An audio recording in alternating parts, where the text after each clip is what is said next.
Ito po nakita natin na talagang si Aura Bastos dito. Kumbaga feeling entitled na siya.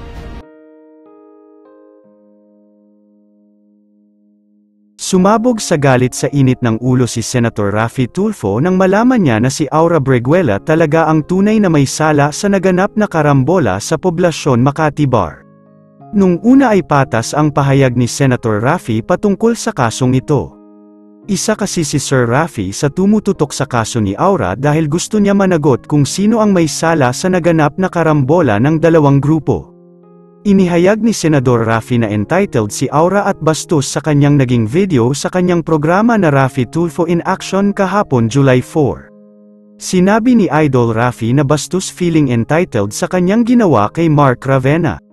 Sa video clip na makikita sa CCTV na ipinapakalat ng bar ng Makati Poblasyon, makikita na naging balisa si Aura at hinihila si Mark sa isang gilid bagamat hindi lang pala ito basta hinihila sa isang gilid si Mark.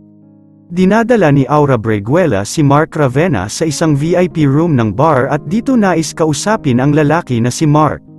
Ayon sa kumakalat na balita na tipuhan ni Aura Breguela si Mark at nais itong i-take out ni Aura ngunit ayaw pumayag ni Mark at nais nang umuwi.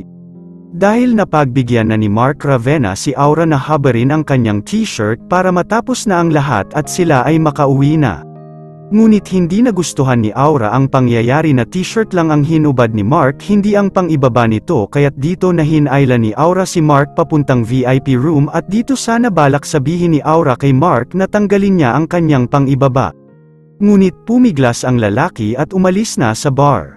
Matapos ang pag-alis ni Mark sa bar, naging balisa si Aura at sinundan si Mark sa labas ng bar at nais nitong pabalikan sa loob ang lalaki ngunit ayaw na ni Mark dahil gusto na nga nitong umuwi. Matapos ang pagpupumiglas ni Aura sa isang bouncer ng bar, dito na nakasunod si Aura kay Mark at dito na nagsimula ang karambola. Ayon sa pagsusuri ng pulisya, sexual harassment ang naganap sa pagitan ni Mark at Aura. Kaya't dito nalaking dismaya ni Senator Raffy Tulfo sa nakita niyang mga CCTV footage ng bar.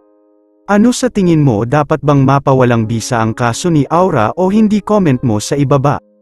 Yun lamang po, huwag kakalimutan i-like ang video na ito. Maraming salamat po sa panunood.